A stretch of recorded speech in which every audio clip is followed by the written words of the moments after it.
Shiv Purana chapter 1 to 100 अलग अलग शिव जी की कहानियां दी गई है और इस कहानियों में नैतिकता की जटिलता भी दिखाई गई है, जहां अच्छे और बुरे के बीच का भेद स्पष्ट नहीं है।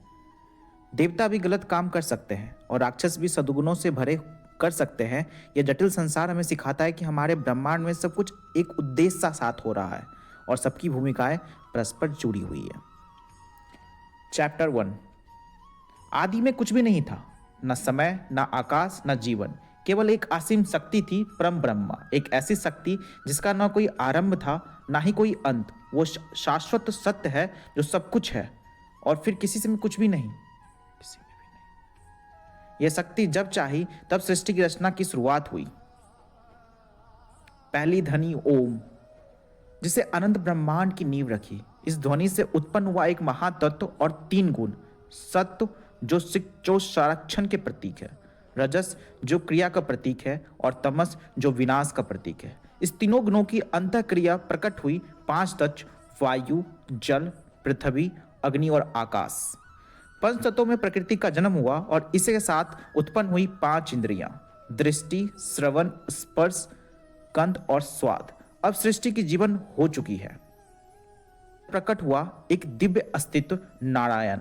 परम ब्रह्मा ने जल को अपनी बीज डाला और जिससे एक सुनहरा अंडा उत्पन्न हुआ, ब्रह्मांड का प्रतीक था। इस ब्रह्मांड कहा गया वह स्थान जहां सृष्टि का विकास होगा।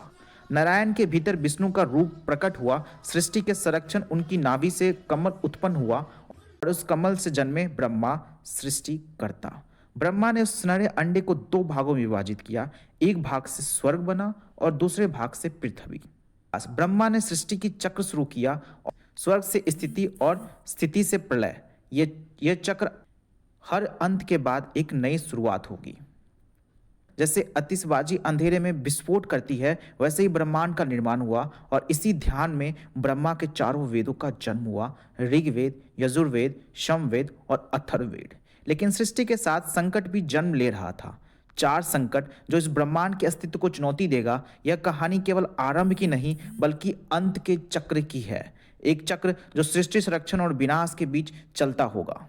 हर अंत एक नई शुरुआत का संकेत है और यही सृष्टि का नियम है। अगर आपको यह रहस्यमयी कथा पसंद आई हो तो हमारे चैनल को सब्सक्राइब करें और वीडियो को लाइक करें। हम चैप्टर 1 to 100 आपको अच्छी तरह समझाने और विष्णु पुराण के पूरे तरीकों को समझाने की कोशिश करेंगे। Thank you.